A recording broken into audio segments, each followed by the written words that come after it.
지난주에 제가 계속해서 이제 염려, 근심에 대한 말씀을 드렸는데 오늘도 계속해서 그 말씀을 좀 이어서 전하기를 원합니다. 사실 제가 여러분에게 설교를 드렸지만 사실은 근심을 안 한다는 게 쉽지 않습니다. 왜냐하면 말씀을 듣고 나가신 분들이 목사님 제가 이제 근심하지 않기로 했습니다 했는데 지난 한 주간 혹시 근심 또 안 하신 분 계십니까? 아마 분명히 그렇게 다짐했음에도 불구하고 또 근심하시다가 주님 하면서 오늘 이렇게 나오신 분들이 계실 줄 압니다. 사실 여러분 우리의 이 근심이라는 게 내가 안 하고 싶다고 안 해지고 또 떨쳐버리고 싶다고 쉽게 떨어지는 게 잘 아닌 것 같습니다. 그런데 여러분 이걸 아셔야 됩니다. 이 근심이라고 하는 것을 우리가 떨쳐버리지 않으면요 결국 누가 손해냐? 우리가 손해입니다. 왜냐하면 근심을 떨쳐버리지 않으면 몸이 병들게 돼요. 뭐가 병든다고요? 그래서 여러분 요즘 현대인들이 많이 겪고 있는 그 위험 있죠. 그 다음에 두통, 편두통을 포함해서 머리 아픈 것, 그 다음 또 불안한 것, 수면장애, 심장병, 고혈압, 당뇨. 특별히 여러분 이 당뇨병은요 제가 좀 찾아봤더니 그 스트레스를 받으면 아드레날린이라고 하는 게 이렇게 형성이 되고 부신피질이 생기는데요. 좀 어려운 말이죠. 아드레날린, 부신피질이 생기는데 이게 혈당을 올라가게 만든대요. 여러분 당뇨병이 얼마나 무서운 병인지 아시죠? 근데 물론 유전적인 면도 있고 여러 가지 다른 이유도 있지만 사실은 이 스트레스가 굉장히 사람들에게 이 당뇨병 환자들에게 치명적이라고 하는 그런 이야기가 있습니다. 그리고 여러분 우리가 잘 알고 있는 우리 현대인에게 가장 쉽게 말하면 아직도 정복되지 않은 병, 암도 결국은 이 스트레스가 주 원인이라는 거예요. 어떤 의사는 우리 인간이 겪는 모든 병의 90%가 다 뭐 때문이다? 스트레스 때문이다 라고 하는 이야기를 했습니다. 그래서 여러분 염려하지 말라 이 말씀을 그냥 한 귀로 듣고 한 귀로 흘리시면 몸이 고장납니다. 여러분 염려를 떨쳐버려야 돼요. 근데 여러분 몸만 이 병들게 하는 게 아니에요. 이 근심과 염려는 마음도 병들게 합니다. 여러분 근심과 걱정이 많은 사람들은요 사람을 못 믿어요. 그러다 보니까 자꾸 사람들을 어떻게 합니까? 의심하게 되고 그 다음 또 사람들을 자꾸 닥달하고 다른 사람에게 뭘 줍니까? 스트레스를 줘요. 한번 생각해 보세요. 여러분 근심이 많은 사람은 다른 사람을 어떻게 합니까? 피곤하게 만들어요 자꾸. 그러다 보니까 여러분 피곤한 것도 한두 번이죠. 그게 자꾸 겹치다 보면 뭐가 됩니까? 싸움이 되는 거예요. 그러다 보니까 여러분 근심과 염려가 많은 사람은 인간관계가 순탄하지가 않게 돼요. 그러다 보니까 여러분 인간관계를 잘 못하는 사람들은 가정에서도 부부 사이에 문제가 생기고 자녀들과의 문제가 생기고 또 돈을 버는 직장생활도 잘 할 수 있습니까? 잘 못하게 되는 거예요. 그러니까 여러분 이 염려는 단순하게 거기서 끝나는 게 아니라 우리의 모든 삶 전체를 어떻게 해요? 파괴하는 아주 무서운 질병과 같은 거예요. 그래서 여러분 미국에서는요 조금 괜찮은 직장에 우리 대학을 졸업하라고 직장 생활에 취직을 하잖아요. 그럼 우리 한국 회사들은 거의 그러지 않습니다. 근데 미국 회사들은 평균 휴가가 얼마냐? 한 달이에요. 한 달. 얼마요? 한 달. 제가 이렇게 미국 교단에 속한 어느 목사님은요 아예 교단에서 목사가 12월간 이렇게 12달을 사역을 하는데 그 중에 한 달을 휴가로 책정해 놨어요. 그래서 한 달 동안은 교회 목회하지 말라. 쉬어야 된다. 저는 처음에 이해를 못했어요. 아니 왜 그렇게 자꾸 쉬라고 그러는지. 열심히 해도 잘 안 되는 게 목회인데. 그랬더니 여러분요 사실 목회자가 스트레스를 많이 받거든요. 계속 그 상태에서 일하다 보면 결국은 자기도 망가지고 교회도 망가지고. 그러니까 쉬어라. 월급 줄 테니까 쉬어라. 이렇게 해서 하는 회사가 많고 또 실제로 미국 교회는 그렇게 하고 있다는 것이죠. 여러분 왜 그렇게 손해를 봐면서 그렇게 휴가를 주느냐? 그 이유는 그만큼 염려와 근심이라고 하는 것은 우리의 삶을 심각하게 만들고 그 다음 또 문제를 일으키는 중요한 도구가 되기 때문에 그렇다는 것이죠. 자, 그렇다고 한다면 여러분 근심하지 않는 방법을 혹시 아십니까? 자, 근심하지 않는 방법 제가 답을 가르쳐 드릴게요. 근심 안 하면 됩니다. 이거는 마치 사실 이런 거가 똑같죠. 여러분 혹시 들어보셨어요? 코끼리를 냉장고에 넣는 법. 옛날 오래된 유머인데 엄청나게 큰 코끼리를 어떻게 냉장고를 아주 크게 만들면 모르겠지만 사실 불가능하죠. 근데 답이 있어요. 첫째가 뭐냐면 냉장고 문을 연다. 두 번째, 코끼리를 밀어넣는다. 세 번째, 문을 닫는다. 이게 코끼리를 냉장고에 넣는 방법이라는 거예요. 말도 안 되는 얘기 같지만 사실 성경에서는 우리에게 염려하지 말아라 계속해서 우리에게 말씀을 주고 있는데, 그렇다고 한다면 여러분, 우리가 어떻게 염려하지 않고 근심하지 않을 수 있을까요? 그냥 말 그대로 염려 안 하면 되지 해가지고 해결될 문제가 아니라는 것이죠. 그래서 지난주에는요, 제가 예수님의 말씀을 통해서 세 가지로 우리가 염려하지 않아야 될 이유를 말씀해 드렸어요. 첫째는요, 하나님의 기르심을 믿어야 된다. 하나님의 기르심을 믿어야 된다. 그래서 까마귀를 얘기했습니다. 까마귀는 창고도 없고 그 다음 또 농사도 안 짓지만 하나님께서 그 까마귀를 어떻게 해주신다? 먹여 살려주신다. 그 다음 두 번째로는 염려해봐야 소용없다는 거예요. 염려한다고 해서 여러분 키가 커지는 것도 아니고 여러분들의 생명을 1초라도 연장시킬 수 있는 것도 아니라는 것이죠. 그 다음 세 번째로는 가장 좋은 곳으로 하나님은 공급해 주신다. 그러면서 들의 백합화를 봐라. 수고도 안 하고 길쌈도 안 하고 그렇게 하는데 하나님은 어떻게 해주신다? 솔로몬이 입은 그 옷보다도 더 아름답게 입혀주시지 않았느냐라고 주님께서는 말씀해 주셨던 것입니다. 이 세 가지를 잘 기억하면요, 우리가 어떻게 합니까? 염려에서 벗어날 수가 있게 되는 것이죠. 오늘은 거기에 이어서 네 번째 이유가 기록이 돼 있어요. 네 번째 이유. 자, 근심하지 말아야 될 네 번째 이유. 자, 우리 같이 한번 성경 말씀을 29절 한번 읽어보십시다. 시작. 너희는 무엇을 먹을까 마실까 하여 구하지 말며 근심하지도 말라. 자, 긴 구절인데 예수님께서 지금 또 반복해서 해요. 왜냐하면 열심히 이야기하다 보니까 또 사람들이 잊어버릴까봐 한 번 더 너희는 무엇을 먹을까 마실까 구하지 말고 근심하지 말라. 그러면서 그 다음 구절에서 그 이유를 설명해 주고 있어요. 자, 우리 같이 한번 읽어봅시다. 시작. 이 모든 것은 세상 백성들이 구하는 것이라 너희 아버지께서는 이런 것이 너에게 있어야 할 것을 아시느니라. 여러분, 우리가 왜 이 세상에 속한 먹을 것, 입을 것, 마실 것 같고 이 세상에 속한 것들로 염려하지 말아야 되느냐? 그것은 세상 사람들이나 구하는 거고, 우리 하나님의 자녀들에게는요, 사실은 우리 누가 계시냐면 하나님 아버지가 계시는 거예요. 근데 그 아버지께서 우리에게 있어야 될 것을 다 알고 계시다는 거예요. 아멘. 그러니까 우리는 근심할 필요가 있다 없다? 없다라고 말씀해 주고 있는 것이죠. 우리 성민 형제가 얼마 전에 애를 낳은 것 같은데 이렇게 벌써 이제 애가 막 걸어다니고 뛰다니고 막 그렇죠. 참 애들 보면 이렇게 세월이 빠릅니다. 근데 제가 이게 말씀을 준비하다가 이 말씀을 이렇게 묵상하는 가운데 저도 이제 아기를 3명을 낳지 않습니까? 그래서 그때가 생각이 나요. 우리 첫애 예근이를 낳을 때 지금 이렇게 컸는데 벌써 저희 집사람하고 둘이 열심히 아기를 낳기 전에 배부른 채로 이렇게 돌아다녔습니다. 왜 돌아다녔냐면 장보러 돌아다녔는데 예근이가 이 세상에서 입을 옷들, 또 놀 장난감들, 또 누일 담요, 덮을 이불을 준비하느라고요.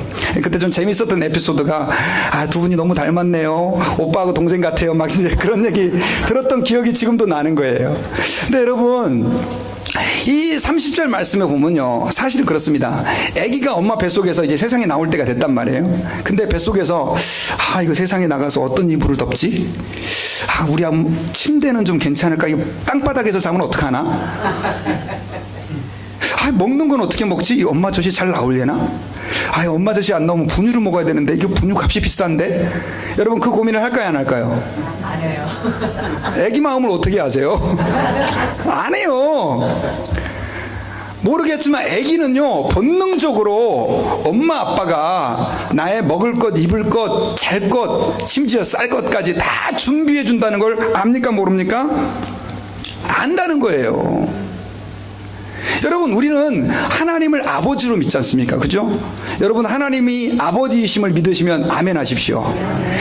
근데 그 아버지께서는 지금 오늘 제가 한 말이 아니에요. 예수님께서 우리에게 뭐라고 얘기를 하고 있냐면, 이 모든 것은 세상 백성들이 구하는 것이라 너희 아버지께서는 이런 것이 너희에게 있어야 할 것을 아시느니라. 이런 것이 뭡니까 여러분? 우리 삶에 필요한 것들이에요. 우리 삶에 필요한 것들. 여러분들의 삶에 필요한 것들, 하나님은 있어야 될 것을 알고 계신다는 것입니다. 그러므로 여러분, 너무 여러분들의 삶의 문제 가지고 걱정하고 염려하고 그것 때문에 고민하고 근심하지 말라라고 성경에서는 말씀해주고 있다는 사실을 기억해야 합니다. 그 다음에요, 또 다섯 번째. 자, 많죠. 왜 이렇게 예수님께서 길게 얘기하실까요? 이렇게 얘기를 해도 자꾸 근심하니까. 자, 이번에는 주님이 아주 파격적으로 근심하지 말아야 될 이유를 말씀해 주고 계세요. 자, 그 다섯 번째 이유는 뭐냐면, 주님은 한계가 없이 우리에게 주시는 분이기 때문에 그래요. 자, 주시는데 어느 정도로 주시느냐? 한계가 없이 주세요. 32절에 보니까 적은 무리여 무서워 말라. 너희 아버지께서는 그의 나라를 너희에게 주시기를 어떻게 하시느니라? 기뻐하시느니라. 자, 주님이 이번에는 아버지께서 너네들한테 있어야 될 것을 다 아신다고 말씀하시고, 이번에는 하나님이 뭘 주기를 기뻐하신다고 얘기하세요? 그의 나라를 주기를 기뻐하신다. 여러분, 하나님이 그의 나라를 준다는 의미가 무슨 의미일까요? 여러분, 제가 이 말씀을 생각할 때 누가 났냐면요, 세례 요한이 생각이 났어요. 그 당시 세례 요한이 있을 때 헤롯 왕이 있었는데, 사람들이 결국은 헤롯 왕이 남동생의 와이프를 자기 아내로 뺏었거든요. 그걸 갖다 누가 지적을 했냐면 세례 요한이 지적을 했어요. 그래서 감옥에 가뒀는데, 이 남동생의 와이프가 더 못된 여자였었어요. 헤로디아라고 하는 여자였는데, 나중에 이제 이 여자가 세례 요한을 죽이려고 그 헤롯 왕의 충동적인 성격을 이용한 거죠. 딸이 춤을 잘 추는데 그 춤추는 모습을 보고 나중에 이제 헤롯이 너무 감동을 받아가지고 너 원하는 게 뭐냐? 이렇게 묻죠. 그때 그 헤로디아의 딸이 엄마한테 미리 지시를 받아가지고 뭐라고 얘기를 하냐면 세례 요한의 머리를 달라. 근데 그때 여러분, 헤롯 왕이 그 딸한테 제안한 내용이 뭐였냐면요, 너무 기뻐가지고 나라에 뭘 주겠다? 절반을 주겠다고 얘기하는 거예요. 나라의 절반. 여러분 생각해보세요. 왕이 나라에 뭘 주겠다? 절반을. 이건 정상이 아니죠. 한번 생각해보세요. 이 왕이 나라의 절반을 이 딸한테 그 어린애한테 준다고 생각해보세요. 이거 말이 안 되는 내용이에요. 과장법이죠. 그만큼 모든 걸 주겠다는 거예요. 결국은 그 말 때문에 세례 요한이 이제 목이 잘려 죽게 됩니다. 여러분, 왕이 나라의 절반을 주겠다. 근데 내가 나라 전체를 통째로 주겠다. 이건 보통 일이 아니죠. 세상의 왕이 나라를 준다 그러는데 이게 보통 일이 아닌데, 하나님께서는 어떻게 하신다고요? 그의 나라를 우리에게 주시기를 어떻게 하신다? 기뻐하신다. 이건 뭐냐면요, 한계가 없이 하나님은 우리에게 주시는 분이라는 거예요. 여러분, 제가 한번 여러분들 여쭤볼게요. 이거 진짜 믿습니까? 세 분밖에 대답을 안 하시네. 하나님은요, 그의 나라를 주기를 기뻐하세요. 그리고요, 실제로 우리는 이미 받았어요. 로마서 8장 32절에 보니까요, 자, 같이 한번 읽어봅시다. 시작. 자기 아들을 아끼지 아니하시고 우리 모든 사람을 위하여 내주시니가 어찌 그 아들과 함께 모든 것을 우리에게 주시지 아니하겠느냐. 여러분, 하나님께서 우리에게 주신 게 없다고요? 하나님은 우리에게 누굴 주셨습니까? 그의 독생자 예수 그리스도를 주셨어요. 독생자 예수 그리스도, 그분은 하나님이시잖아요. 우리를 사랑하셔서 우리를 구원하시기 위해서 그 아들을 주시지 않으면 우리를 하나님의 자녀로 입양할 수가 없으니까 하나님은 어떻게 하셨어요? 그의 아들을 아끼지 아니하시고 우리에게 주셨단 말이에요. 여러분, 이 말씀은요, 창세기 22장 12절에서 아브라함이 이삭을 하나님께 바쳤을 때 여호와의 사자께서 나타나셔가지고 이렇게 말씀하셨어요. 네가 내 아들 내 독자라도 아끼지 아니하였은즉. 아브라함이 자기의 독자 이삭을 하나님 아버지 앞에서 아낌없이 드리려고 했어요. 이 말하고 어때요? 좀 비슷하잖아요. 여러분, 아브라함이 이삭을 하나님께 바친 게 이게 얼마나 대단한 일입니까? 얼마나 하나님을 사랑했으면 그랬습니까?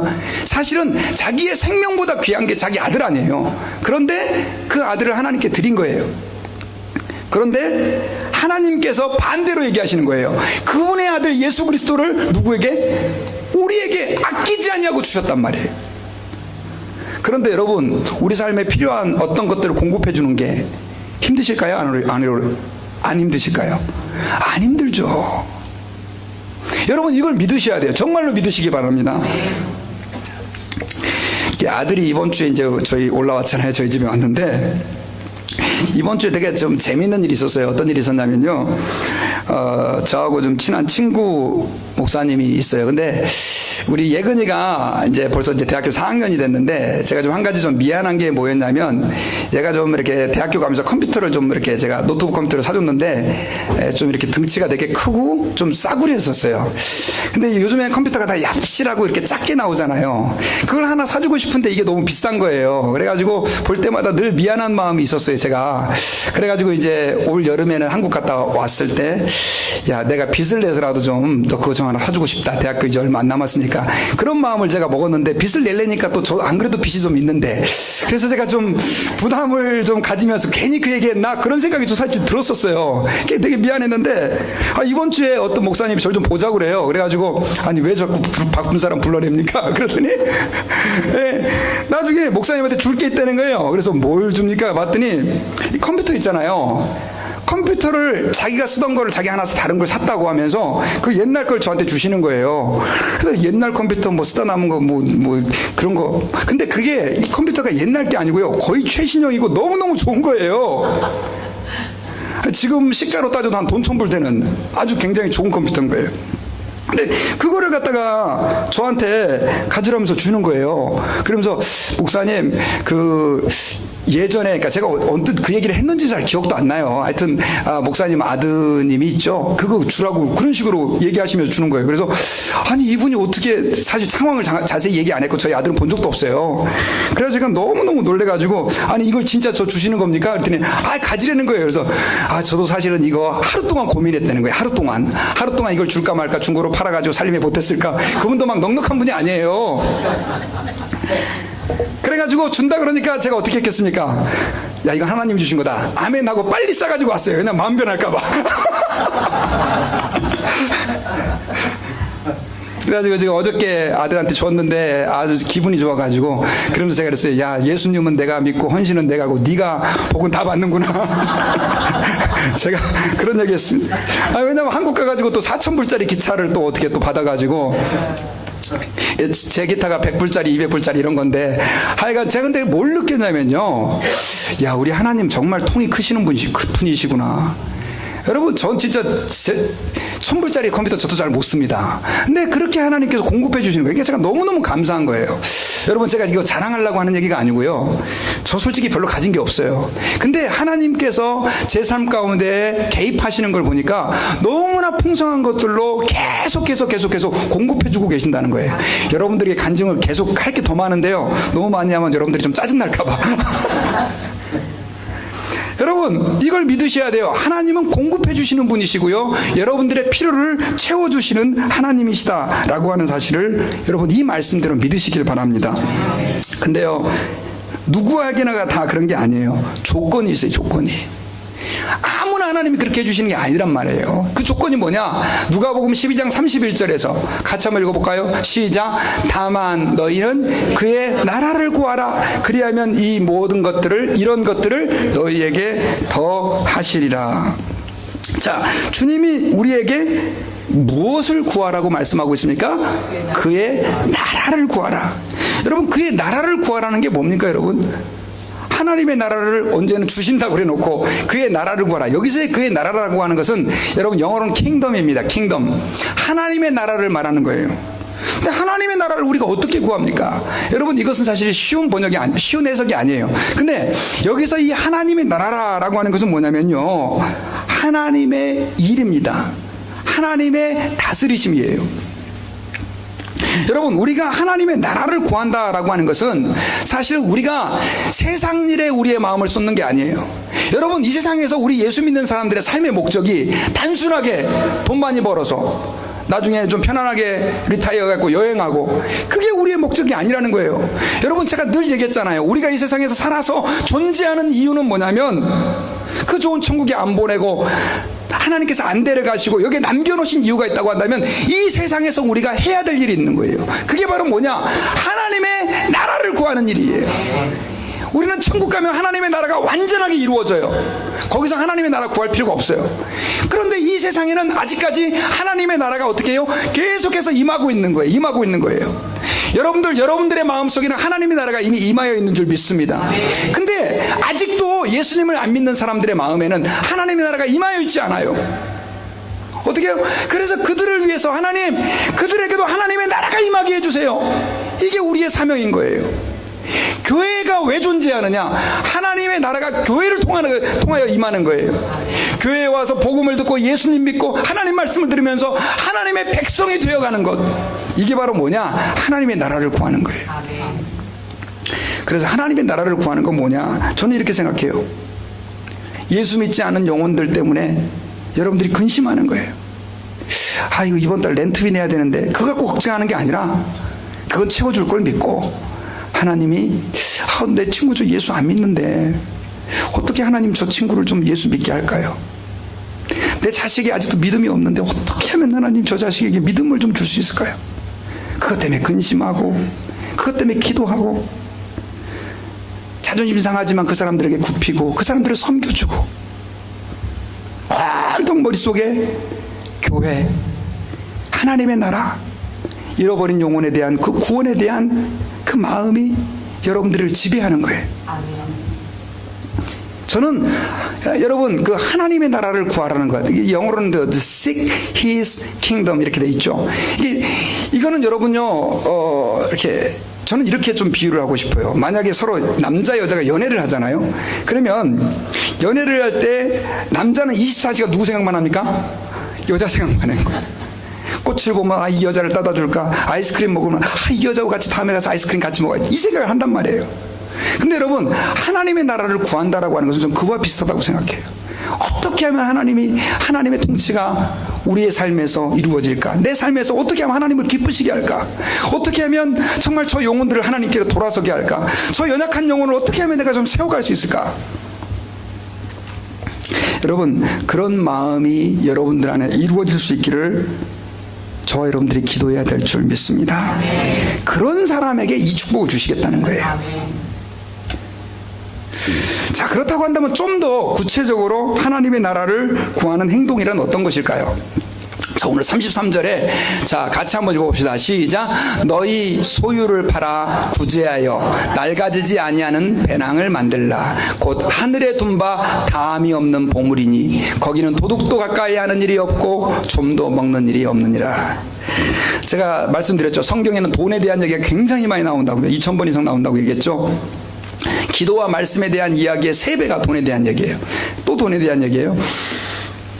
주님이 여기서는 좀 더 직접적으로 얘기를 하고 있어요. 너희의 무엇을 팔아? 소유를 팔아. Sell your possession. 우리가 가지고 있는 것을 팔아서 구제하여. 이거는 영어로 give to the poor. 그러니까 가난한 사람한테 주라는 뜻이에요.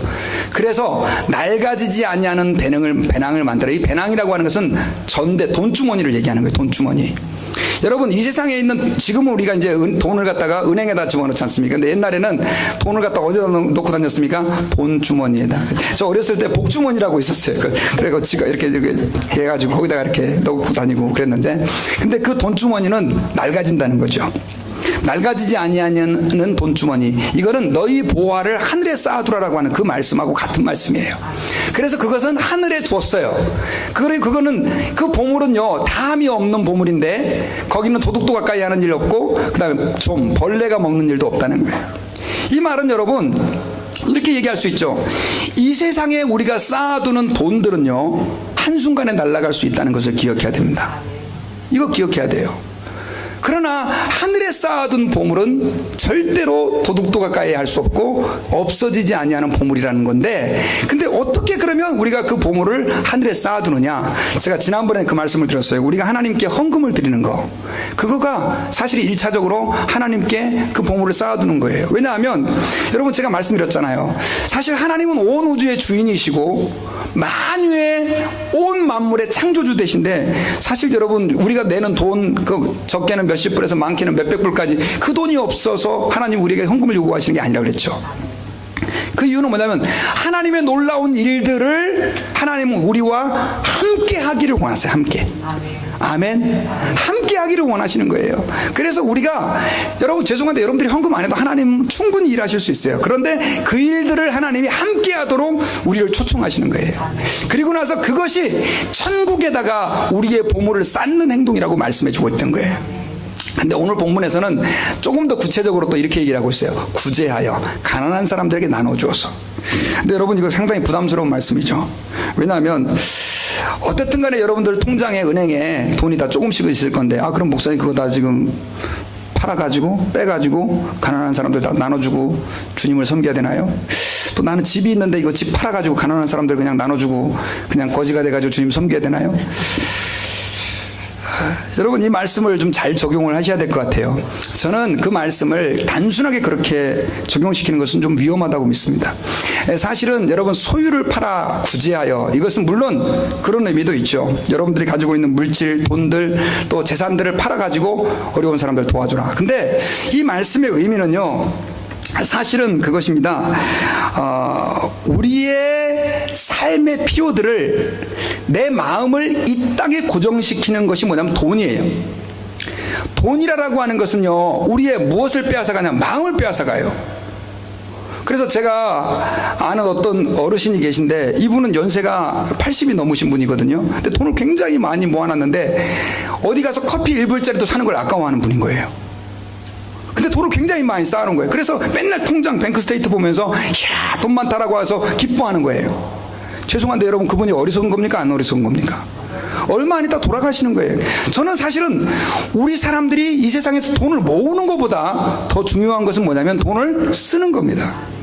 돈을 펑펑 함부로 쓰는 게 아니라 정말로 의미 있게, 가치 있게 돈을 쓰는 것, 그것이 우리에게 너무 중요한데, 그럼 어떻게 하는 것이 돈을 정말 의미 있게 사용하는 것이고 하나님의 기쁨이 되는 것이냐? 그것은 소유를 팔아서 나에게 있는 것들을 나눠서 가난한 사람들에게 주는 거예요. 그것은 1차적으로 여러분 돈이 없는 사람들을 의미하기도 해요. 그러나 저는 단지 거기에만 적용시키고 싶지는 않습니다. 가난한 사람이라고 하는 것을 저는 오늘 현대적인 의미에서 무언가 부족함에 시달리는 사람이라고 저는 해석을 하고 싶어요. 자, 가난한 사람들은 뭔가가 부족한 사람들이죠. 그죠? 근데 보통 가난한 사람들 그러면 우리는 누굴 떠올립니까? 돈이 없는 사람을 떠올리잖아요. 물론 그렇죠. 그러나 여러분, 저는 병든 분들, 자, 돈은 많은데 몸이 너무너무 아파요. 가난한 분이에요? 가난하지 않은 분이에요? 가난한 분이에요. 그분은 뭐가 없어요? 지금 건강이 없는 거예요. 다른 사람의 도움이 없이는 정말 가치 있는 삶을 살아갈 수가 없는 거예요. 너무너무 몸이 힘들어서 위로를 받고 싶은데 돈은 있는데 위로를 받을 수가 없어요. 그런 분들 가난한 분이에요? 가난하지 않은 분이에요? 가난한 분이죠. 우리 소유를 팔아. 그러면 건강한 분들은 그 자신의 건강함을 건강하지 않은 분들을 위해서 드리는 거예요. 이게 뭐냐? 소유를 팔아 구제하는 거예요. 어떤 분은 돈은 너무너무 많아요. 돈이 많아요. 그런 분들은 그 돈을 나를 위하여 쌓아두지 마시고 직접적으로 어려운 사람에게 풀어서 나눠주십시오. 그것이 하늘의 보화를 쌓는 방법이에요. 저는 가정이 깨져서 고생하는 분들, 가정 문제 때문에 돈도 많고 사회적인 지위도 높은데 너무나 가정 문제 때문에 고민하는 분들이 있어요. 근데 정상적인 가정 행복하게 사는 분들은 사실은 그분하고 비교하면 그 깨진 가정에 사는 분들은 어떤 분들입니까? 가난한 분들이에요. 남편이 없고 아내가 없어서 힘들어하는 분들, 우리가 위로가 되어주는 것이죠.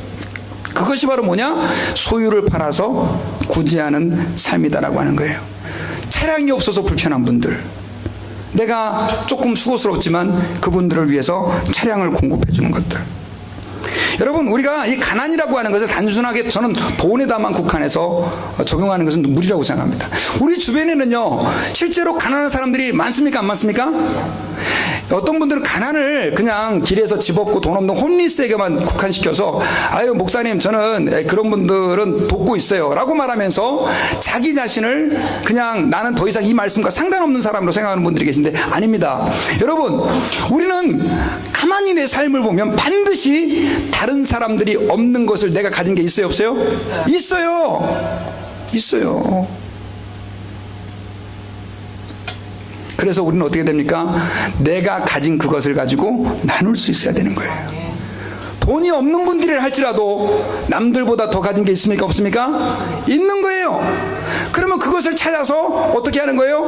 그걸 팔아서, 판다는 것은 시장에서 내다 판다는 것도 의미가 있지만 내 시간을 들여서 하나님 아버지 앞에서 그 어려운 사람들에게 공급해 주는 거예요. 이게 뭐냐? 하늘의 보화를 쌓는 일이에요. 하나님이 기뻐하는 일이라니까요. 나만을 위해 살아간다는 것. 그래서 여러분 저는 성경을 가만히 보면요, 받는 사람이 복이 있다 이런 얘기를 한 적이 있습니까? 없습니까? 없어요. 주는 사람이 복이 있다라고 얘기를 하고 있어요. 주는 사람이. 베풀어 주시기를 주의 이름으로 축원합니다. 아멘. 여러분 저는 이렇게 믿어요. 우리가 한 가지 남들보다 더 가지고 있다라고 하는 것, 그것이 무엇이든지 한 가지 남들보다 더 가지고 있다라고 하는 것, 그것은 바로 그 한 가지를 다른 사람에게 나누라 라고 하는 의미에서 저는 주신 줄 믿습니다. 아멘. 그렇게 할 때 하나님이 어떻게 해주신다고요? 이 모든 것들을 채워주시고 공급해 주신다. 아멘. 사실 여러분 이거 믿기 쉽지 않은 말씀이에요. 그러나 여러분, 저와 여러분들이 하나님 아버지 앞에서 그 사실을 믿으실 수 있기를 주님의 이름으로 축원합니다. 사실은요, 하나님께서는 로마서에 보면요, 신자와 불신자에게 햇빛과 물과 공기를 주시는 분이라고 말씀하고 있어요. 사실은 하나님은 안 사랑하는 불신자, 어쩌면 하나님을 욕하는 사람들, 죄인에게도요 공의 뭘 베풀어 주세요? 자비를 베풀어 주세요. 그래서 우리 예수 믿는 사람들이 정말로 하나님의 사람이라고 한다면, 정말 하나님의 나라를 늘 기억하고 있다고 한다면, 어떻게 하면 내가 다른 사람을 도울까? 내가 어떻게 하면 다른 사람들을 세워줄 수 있을까? 내가 무엇으로 그들을 도와줄 수 있을까? 라고 고민하면서 살아야 되는 줄 믿습니다. 근데 이렇게 얘기하니까 어떤 분들이, 아 목사님 저는 열심히 했는데요, 받은 사람들이 계속 받으려고 그래요. 저 사람들은 받는 게 아주 그냥 인이백인 사람이에요. 그러면 어떻게 해야 되나요? 사실은 여러분, 우리가 줄 때 저는 무리하게 줘야 될 필요는 없다고 생각합니다. 제가 그랬잖아요. 하나를 더 가진 사람은 나누는 거예요. 없는 거 내 것까지 쪼개서 전 줄 필요는 없다고 생각해요. 물론 그렇게까지 하면 더 아름다운 일이지만, 그리고 줄 때는 우리가 어떻게 해야 되느냐? 바라지 말고 줘야 돼요. 바라지 말고. 잠언서에서는요, 강물에 떠내려 보내듯이 구제를 해야 된다라고 얘기를 하고 있어요. 여러분들이 뭔가를 도와줬어요. 그럼 그 사람에게 아무것도 바라지 마시기를 바랍니다.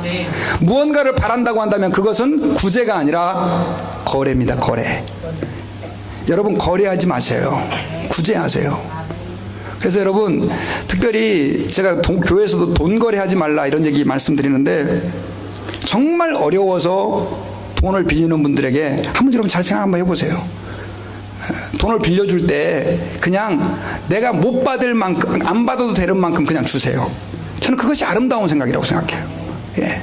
해주고 또 그거 가지고 돈 문제 때문에 서로 사이가 깨지고 교회가 쪼개지고 가정에서 사이가 나빠지고, 우리가 하나님 아버지 앞에서 이 말씀의 원리를 그래서 실천할 때, 저는 오늘 하나님의 말씀이 우리의 삶 가운데서 살아서 역사하시게 되는 줄 믿습니다. 신앙생활을 오래 했는데도 불구하고 나는 하나님이 살아있는지 없는지 목사님 전 헷갈립니다. 목사님이 살아있다라고 자꾸 얘기하는데 나는 한 번도 경험되어 본 적이 없습니다 하는 분들이요, 오늘 한번 실천을 해보시기 바랍니다. 정말로 여러분들의 있는 것을 어려운 사람들에게, 물질이라면 가난한 사람들에게, 또 아까 말씀드렸던 것처럼 내가 뭔가 할 수 있는 그것으로 나누어 보시길 바랍니다. 찾아보면 있어요. 찾아보면. 그렇게 했을 때 하나님이 어떻게 내게 역사해 주시는지를 한번 주목해서 보실 수 있기를 주님의 이름으로 축원합니다. 저는 이 사람의 이야기를 하고 마치려고 합니다. 제가 감동적으로 읽었던 그 이야기인데요, 어떤 마을에 앞을 못 보는 소경이 있었어요. 앞을 못 봐요. 근데 그 사람에게 굉장히 친한 친구가 있었는데, 그 사람은 다리를 못 움직이는 사람이에요. 다리를 못 움직이는 사람. 그러니까 두 사람 다 문제가 심각하죠. 근데 이 두 사람이 서로 도와서 너무나 모든 일들을 다 하는 거예요. 뭐 쉽게 말하면 어디 가고 싶은 데도 가고. 어떻게 하는가 봤더니요, 소경은 앞을 못 보니까 걷지를 못하는 안진뱅이 있잖아요. 그분을 업고 그 사람의 지시를 받아가지고 둘이 그냥 필요한 거 다 하는 거예요. 너무 아름답지 않습니까, 여러분? 사실은 교회라고 하는 것은 그런 곳이고, 우리가 이 세상에서 정말 가치 있고 의미 있는 삶을 살아간다라고 하는 것은 바로 그런 것입니다. 아유, 나는 소경이 앞을 못 봐, 그러고만 있는 게 아니라 내가 무엇을 이 상태에서 도울 수 있을까 해가지고 안진뱅이를 업어주니까 그 사람이 결국 나한테 뭐가 되는 거예요? 눈이 되어주는 거예요. 눈이. 여러분, 하나님 아버지 앞에서 저는 이 말씀은 오늘날도 살아서 역사하시는 주의 말씀인 줄 믿습니다. 그러므로 염려하지 마시고 하나님 앞에서 그렇게 사십시오. 그리고 그렇게 하나님의 나라에 마음을 두고 살 때 하나님은 보물이 있는 곳에 너희의 마음이 있다라고 말씀하시면서 우리를 칭찬해 주시는 줄 믿습니다. 기도하겠습니다. 하나님 아버지, 고맙습니다. 오늘 말씀을 통해서 저희들이 진정으로 이 땅에서 왜 우리가 염려하지 말아야 되는지, 하나님께서 어떻게 우리 삶을 채워주시고 공급해 주시고, 또 우리가 어떻게 살 때 우리가 염려 없는 삶을 살아갈 수 있는지를 알게 해주심을 감사합니다. 주여, 저희들로 하여금 물질에 우리의 마음을 빼앗기지 않게 하시고 주님의 나라에 우리의 마음을 두게 하심으로 모든 것들을 채워주시고 공급해 주시는 그 하나님을 경험할 수 있도록 역사하여 주시옵소서. 예수님 이름으로 감사하며 기도하옵나이다. 아멘. 여러분, 다 같이 일어나셔서요, 우리 오늘 말씀 우리 생각하시면서 찬양, 나 주님의 기쁨 되기 원하네, 같이 한번 찬양합시다.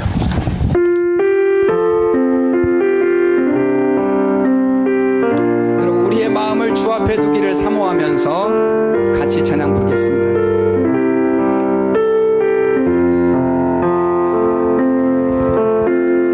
나 주님의 기쁨 되기 원하네. 내 마음을 새롭게 하소서. 새 부대가 되게 하여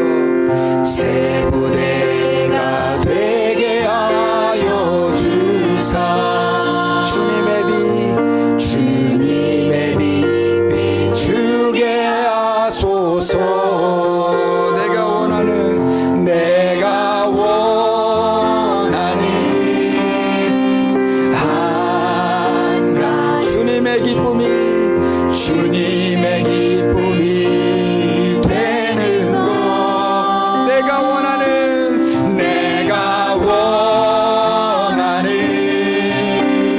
한 가지 주님의 기쁨이 되는 것. 겸손히 내 마음 드립니다.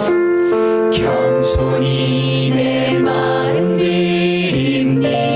나의 모든 것 받아주소서. 나의 모든 것 받으소서. 나의 마음 깨끗게 씻어주사. 주의 길로 행하게 하소. 내가 원하는 한 가지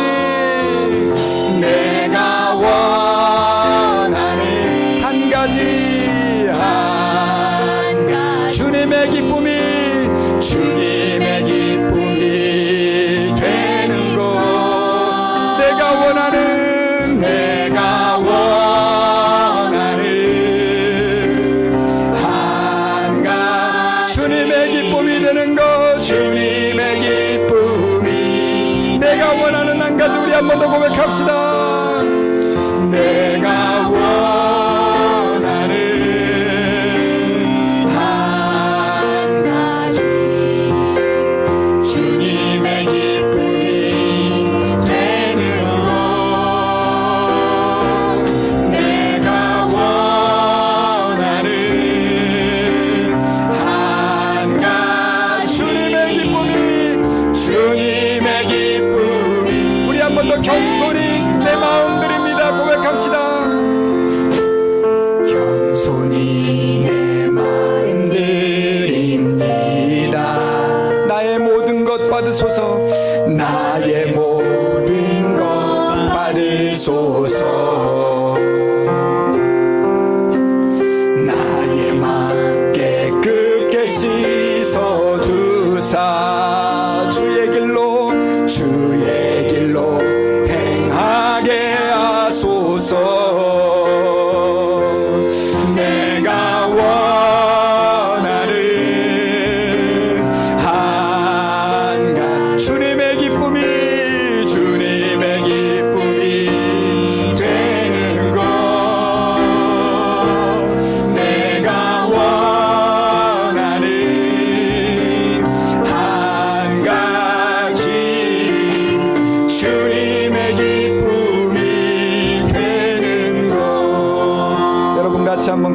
기도합시다. 하나님은 우리의 마음을 원하십니다. 우리의 마음이 주님을 사모하고 또 주님을 생각하고 주님의 나라를 구할 때 하나님은 기뻐하시고 우리 삶에 필요한 모든 것을 채워주시겠다고 약속해 주셨습니다. 그런데 우리의 마음은 너무나 자주 주시겠다고 하신 거기에 마음을 빼앗길 때가 너무 많고요. 그것 때문에 염려하고 근심하고 걱정하다가 오히려 하나님이 구하라고 말씀하신 하나님의 나라, 하나님을 잊어버릴 때가 얼마나 많은지 몰라요. 여러분, 여러분들의 마음속은 지금 무엇으로 가득 차 있습니까? 더 많은 돈을 벌기 위해, 혹은 내 건강의 문제, 내 자녀들의 문제로 가득 차 있지는 않습니까? 그리고 하나님의 나라는 마치 나와 상관이 없는 것처럼 그렇게 저 멀리에 구석지에 던져져 있지는 않는지요? 여러분, 주님은 우리가 주님의 나라를 구하기를 원하십니다. 하나님의 나라를 걱정하기를 원하시고 염려하기를 원하십니다. 하나님은 여러분들과 함께 주님의 일들을 이루어가기를 원하십니다. 여러분들을 사용하셔서 잃어버린 영혼을 구원하기를 원하고, 여러분들을 사용하셔서 교회가 건강해지기를 원하고, 여러분들을 사용하셔서 연약한 자를 도우시기를 원하시는 하나님이세요. 이 시간에 우리가 하나님 아버지 앞에서 주님, 이제 내 마음을 세상에 두지 아니하고 하나님의 나라에 두기를 원합니다. 그래야 할 때 내 모든 삶을 책임져 주시는 하나님을 내가 경험할 수 있게 해 주옵소서. 하나님의 말씀이 살아있다라고 하는 것을 내가 체험케 하여 주시옵소서. 우리 결단하면서 우리 같이 한번 합심하여 말씀 붙잡고 기도하도록 하겠습니다. 하나님 아버지 감사합니다. 주님, 저희들 오늘 하나님 아버지 앞에서 내 삶을 책임져 주시는 하나님께서는 좋은 것을 주실 줄 아시며 심지어 나라까지 주시기를 기뻐하시는 하나님이시라고 하는 것을 깨달았습니다. 그러나 주님, 저희들은 너무 연약하여 늘 항상 내 문제, 내 삶의 것들 가지고 고통하고 그것 때문에 하나님 아버지 낙심될 때가 너무 많이 있습니다. 우리의 마음이 그냥 세상으로 올라가 버리고 하나님에게서 멀어져 버리고, 하나님 아버지요, 주님의 마음에서 떠나 방황하고 갈등하며 그렇게 살 때가 얼마나 많은지 모릅니다. 아버지요, 우리에게 말씀을 신뢰할 은혜를 주옵소서. 하나님 아버지, 어떤 것들을 위하여 살지 아니하고 하나님의 나라를 위하여 살아갈 수 있는 자들이 될 수 있게 하나님 축복해 주시기를 기도합니다. 하나님 살아계십니다. 하나님 역사하십니다. 그 하나님의 능력을 우리 교인들에게 보여주시고 그들이 하나님 앞에서 이 땅에서 헛된 삶을 살지 아니하고 하나님 아버지요, 정말로 주님을 위하여 희생하여 헌신하며 채우시며 공급하시는 하나님을 알게 하여 주시옵소서. 하나님 아버지 찬양합니다. 하나님 사랑합니다. 주님의 이름을 높여드립니다. 하나님, 우리 가운데 역사해 주시옵소서. 주님의 이름을 높여드립니다. 하나님 아버지 겸손히 내 마음 드립니다. 겸손히 내 마음 드립니다. 나의 모든 것 받으소서. 나의 마음 깨끗게 씻어주사 주의 길로 행하게 하소서. 내가 원하는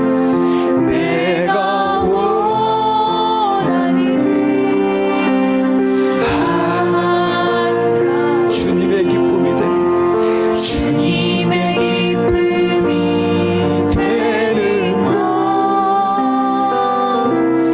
내가 원하는 한 가지, 주님의 기쁨이 되는 것. 주님, 진심으로 주님의 기쁨이 되기 원합니다. 내 마음 깨끗게 해 주옵소서. 세상 것으로 가득 차 있고 죄와 더러움으로 가득 차 있는 내 마음 깨끗게 하여 주셔서 주님의 나라를 사모하게 하시고 주님을 늘 생각하게 하시고 주님을 사랑하며 살게 해주시고 아멘. 주님의 나라를 염려하며 살게 하여 주옵소서. 아멘. 지금은 우리를 위하여 이 땅에 오셔서 우리 대신 십자가를 지시고 죽으시고 부활하신 예수 그리스도의 은혜와 하나님 아버지의 큰 사랑하심과 성령님의 감동 감화 역사하심이 오늘 우리의 마음을 주 앞에 내어드리고 특별히 하나님 앞에 염려 없이 근심 없이 주의 나라를 구하며 살기 원하는 주의 백성들 위해 이제로부터 영원 무궁토록 함께 계실지어다. 아멘.